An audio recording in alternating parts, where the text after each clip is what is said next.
নীরব। গুড় নিচ্ছে আমার গুড়, আমার স্বামীর গুড়, আমার বোনের গুড়, এই 3 গুড় মিলায় তারপরে হচ্ছে এই গুড়। আপনি চাইলে আপনারা একটু গুনিয়ে আপনি আপনার চোখে লাগাইতে পারেন।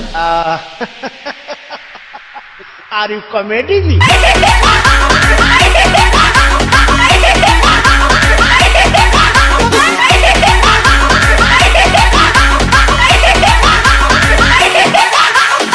নীরব নীরব আমরা চলে গেলাম।